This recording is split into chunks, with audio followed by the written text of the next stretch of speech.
संत भाइयों को साहिब गुरु सतनाम। बोल दो सतगुरु बाबा की जय, बोल दो सतनाम सत प्रस्पिता की जय।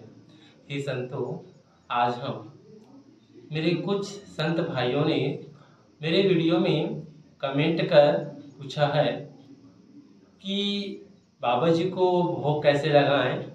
और एक मेरी बहन है या भाई है, लेकिन नाम से ऐसा प्रतीत हो रहा था कि बहन होगा, उसने पूछा कि पढ़ाई करते हैं और पेपर में जाते हैं तो भूल जाते हैं। तो इन दोनों कमेंट को आज मैं इस वीडियो के माध्यम से आपको बताऊंगा और समझाने का प्रयास करूंगा कि बाबा जी को भोग किस प्रकार से लगाना चाहिए और पढ़ाई में अगर मन नहीं लगता तो कैसे करना चाहिए। तो सर्वप्रथम हम उस मेरे संत भाई की प्रश्न के ऊपर प्रकाश डालते हैं और समझते हैं कि बाबा जी को किस प्रकार से भोग लगाया जाए।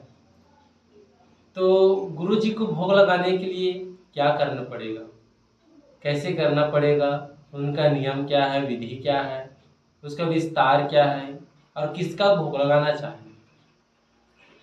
हे संतों, इसी के बारे में आज हम इस वीडियो के माध्यम से जानेंगे कि बाबा जी को भोग कैसे लगाया जाए। तो मेरा यह प्रश्न है आप लोगों के साथ कि बाबा जी को भोग लगाते हैं तो किसके सामने लगाना चाहिए। मैं आपसे पूछता हूँ, कमेंट कर बिल्कुल बताइए कि आप किसके सामने भोग लगाओगे। अगर मैं यह प्रश्न आपसे पूछूंगा तो आपके मन में यही सवाल होगा कि बाबा जी के पास, किस बाबा जी के पास या किस ईश्वर के पास, किस देवता के पास। आप कहोगी कि राम जी की मूर्ति के पास, राम जी की फोटो के पास, गुरु घासीदास के मूर्ति के पास, गुरु घासीदास के फोटो के पास। मैं किसी भी ईश्वर या देवता का बात करूंगा, भगवान का बात करूंगा तो आपकी मन मस्तिष्क में फोटो और मूर्ति का छवि प्रतीत होगा और आप उनके सामने ही जाकर भोग लगाओगे। मैं इसी बात को आपको स्पष्ट करना चाहता हूँ कि आप भोग किसे लगाना चाहते हो, एक पत्थर को, एक मूर्ति को या एक फोटो को। तो मेरे संत भाई ने पूछा, बहुत अच्छा सवाल था कि बाबा जी को भोग किस प्रकार से लगाया जाए। ये संतों, अगर मैं आपको कहूँ कि बाबा जी को भोग लगाना है तो आपको एक साफ सुंदर थाली लीजिए। अगर आपके पास धन है तो सोन का थाली लीजिए और उसमें खीर, कलेवा, मिठाई, अनेक प्रकार की स्वादिष्ट फल लाकर उसमें रख दीजिए और गुरु जी का जो भोग लगाने का नाम है उस नाम को कह दीजिए और सदगुरु बाबा के साथ उसे भोग लगाने के लिए उसके फोटो के सामने या उसके मूर्ति के सामने रख दीजिए और आप अपने बाबा को भोग लगाइए। तो क्या यह भोग लगाना सही है या गलत है?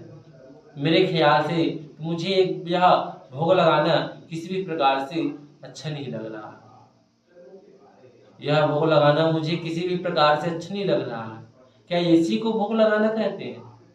और क्या आप जो भोग लगाए हो उस भोग को ईश्वर ग्रहण करेगा? वह मूर्ति, वह पत्थर ग्रहण करेगा? आपके मन में यह भी प्रश्न उठता होगा कि हम अगर भोग लगाते हैं तो वहां पास चींटियां आ जाती है या अनेक प्रकार के जीव आ जाते हैं। हाँ, तो मैं आपको यही ज्ञान यही सत संदेश आपको देने का प्रयास कर रहा हूँ कि आप मूर्ति, फोटो के सामने उस भोजन को, उस भोग को लगा रहे हो। मैं आपको यही बताने का प्रयास कर रहा हूँ ये संतों कि अगर आपको भोग लगाना है किसी जीवित जीव के ऊपर लगाओ,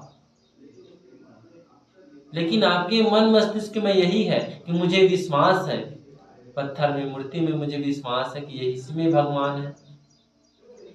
आपको यह सिखा दिया गया है कि कण कण में भगवान है।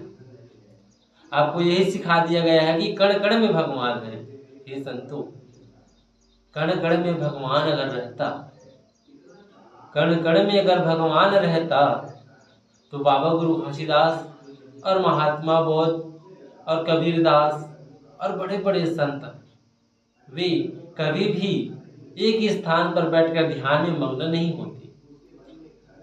अगर आपकी तरह ही सोचते कि कण कण में ईश्वर है, भगवान है, परमात्मा है, तो वे लोग किसी एक स्थान में जाकर ध्यान और उस परम सत्य और उस ऊर्जा को प्राप्त नहीं कर सकते। वे लोग भी पत्थर मूर्ति और फोटो में जाकर फूल अर्पण करते और उसी में अपना विश्वास जताते। वे लोग क्यों नहीं किए? कभी इसके बारे में सोचा? तो हे संतो, मेरा बताने के यही अर्थ है, अगर आपको भोग लगाना है अपने माता पिता को खिलाना, कितना खिलाना चाहते हो? कितना आप खिलाना चाहते हो अपने माता पिता को खिलाओ। आपके माता पिता भी तो आपके लिए भगवान हैं।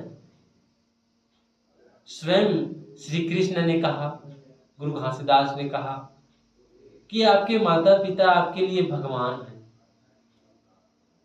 जिस प्रकार मैंने आपको इस लोक से अन्य लोक में भेजा, उसी प्रकार आपके माता पिता ने उस लोक से आपको इस लोक में लाया, तो आपके लिए भगवान है। तो आप अपने माता पिता भगवान को छोड़कर और आप पत्थर मूर्तियों को भोग लगाने के लिए जा रहे हैं, एक जीवित प्राणी को छोड़कर। ये संतो, आप मूर्खता वाला काम ना करें। और खासकर वे संत जो मेरे वीडियो देख रहे हैं, कृपया कर, अगर आपको भोग लगाना है, अगर किसी को खिलाना है, तो अपने माता पिता को खिलाओ। जो भूखे हैं उसे भोजन खिलाओ, जो निर्धन है उसका मदद करो। यही तो है। क्या ईश्वर, क्या भगवान आपको यह कभी भी कहा है कि आप मेरी मूर्ति के सामने आकर भोग लगाएं? नहीं। वे कहते हैं कि भूखे को भोजन खिलाओ, अपने माता पिता का सेवा करो। आपके लिए भगवान आपके माता पिता है, उनको भोग लगाना। कितना खिलाना चाहते हो, कितना भोग लगाना चाहते हो? जितना हो सके उतना अपने माता पिता को खिलाओ। लेकिन आज समाज में मुझे देखने के लिए मिल रहा है, और देखता हूं तो मुझे बड़ा ही दुख होता है कि आज 56 प्रकार के भोग एक पत्थर, एक मूर्ति के सामने ले जाकर रख रहे हैं। और वहीं पर मैं देखता हूं कि वहीं मंदिर की बाहर में कुछ भिखारियां भूख के कारण मांग रहे हैं, उसी पेट के कारण भीख मांग रहे हैं। और एक पत्थर, एक मूर्ति के सामने 56 प्रकार के भोग रखे हैं। मैं यह देखता हूं तो मुझे बड़ा दुख होता है कि जिसे जिस चीज की जरूरत है उसे मिल नहीं पा रहा है, और जिसे वह जरूरत नहीं है उसे दिया जा रहा है। आप सोच कर देखिए। तो जो मेरे संत भाई हैं, मैं उसे अज्ञानता की ओर ले जाना नहीं चाहता। मैं आपको बिल्कुल यह सलाह नहीं दूंगा कि आप बाबा जी को उनके पत्थर, उनकी मूर्ति के सामने आप जाकर उसे भोग लगाएं। आप हिंदुओं की तरह और ब्राह्मण की तरह यह कार्य बिल्कुल भी न करें कि पत्थर मूर्ति के सामने जाकर आप भोग लगाएं। मैं आपको सिर्फ यही सलाह दूंगा कि आप भोग लगाना है तो एक भूखे को भोजन खिला दो। आप यह महसूस करेंगे, अगर आप यह महसूस करने लग जाएं कि मैंने आज एक भूखे को भोजन खिलाया, उस दिन परमात्मा आपके उस भोजन को ग्रहण कर लेगा। अगर आपको खिलाने का और शौक है अधिक से अधिक, तो अपने माता पिता के सामने भोग लगाएं, उन्हें खाना खिलाएं, उन्हें भोजन खिलाएं। ये संतों, आप पत्थर मूर्ति के सामने अंधविश्वास वाला कार्य न करें। मेरा आपसे यही गुजारिश है कि आप एक जीवित प्राणी को भोजन खिलाएं और पत्थर मूर्ति के सामने अपना भोग लगाने का प्रयास न करें। आपको भी यह विश्वास होने में थोड़ा दिक्कत जाएगा कि आपको यह लगेगा कि क्या भगवान मेरा भोग ग्रहण करे, क्या भगवान मेरा भोग ग्रहण किया है कि नहीं। आपके मन में यह प्रश्न उठता ही रहेगा। इसलिए आपके मन में प्रश्न यह न उठे, इसके लिए मैंने आपको यही कहा है कि आप अपने माता पिता को खिलाएं, भोग लगाना है तो, एक भूखे को भोजन खिलाए भोग लगाना है तो। आप पत्थर मूर्ति के सामने अपना समय व्यतीत कर अपना समय निर्धन न गंवाएं। बड़ा ही मुश्किल में मानुष तनाव प्राप्त किए हो, इसे सत्य रद्दा सतराह में ले जाए। तो इसी के साथ मेरे एक बहन है कि मेरा भाई है, जिसने सवाल पूछा है कि पढ़ाई में ध्यान नहीं लगता। उसने कहा कि पढ़ते हैं और पढ़ने के बाद जब पेपर में जाकर बैठते हैं और लिखने बैठते हैं तो वो भूल जाते हैं। यह केस आपके ही साथ नहीं हुआ, अपितु बहुत से ऐसे स्टूडेंट हैं और छात्र हैं, उनके साथ भी यह समस्या देखने को मिला है। और खासकर मैं किसी की और को नहीं कह सकूंगा, यह घटना मेरे साथ भी हुआ है। यह सवाल अवश्य उठता होगा कि आपने किस प्रकार से अपने आप को इस कदर और इस राह पे चलाया है। हे संतो, अगर आपको पढ़ाई में मन नहीं लग रहा है, अगर आपको पढ़ाई में मन नहीं लग रहा है, अगर आप पेपर दिलाने जाते हो, आप पेपर में उत्तर भूल जाते हो, तो आपका एकाग्रता नहीं है। आप एकाग्रता से बहुत दूर चले गए हो, इसलिए आप उस उत्तर को भूल जा रहे हो। आप उस उत्तर को क्यों भूल जा रहे हो? आपने इसके बारे में कभी सोचा है? बिल्कुल भी नहीं सोचा। क्यों नहीं सोचा? हे संतो, आप जो रील देखते हो, रील देखे होंगे, यूट्यूब में है, इंस्टा में है, फेसबुक में है। उस रील से क्या होता है कि अगर आप रील देखते हो तो है उस रील में कितने सेकंड का है, 25 सेकंड का, 50 सेकंड का, मुश्किल से 1 मिनट का रील रहता है। तो आपका माइंड किस प्रकार से एक्टिवेट है कि हर एक सेकंड में वह रील बदला जा रहा है। उसी प्रकार से आपका माइंड भी उसी रूप में सेट हो गया है। आपका माइंड और आपका मन, आपका मस्तिष्क उस रील के समान यह चाहता है कि हर सेकंड, हर मिनट में नया चीज दिखे, नया आए, नया मुझे महसूस हो।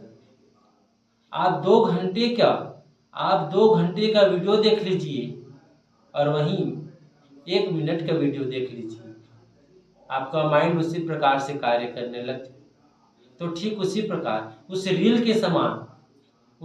के समान आपका मन मस्तिष्क उसी के समान एक्टिवेट हो गया और कार्य कर रहा है।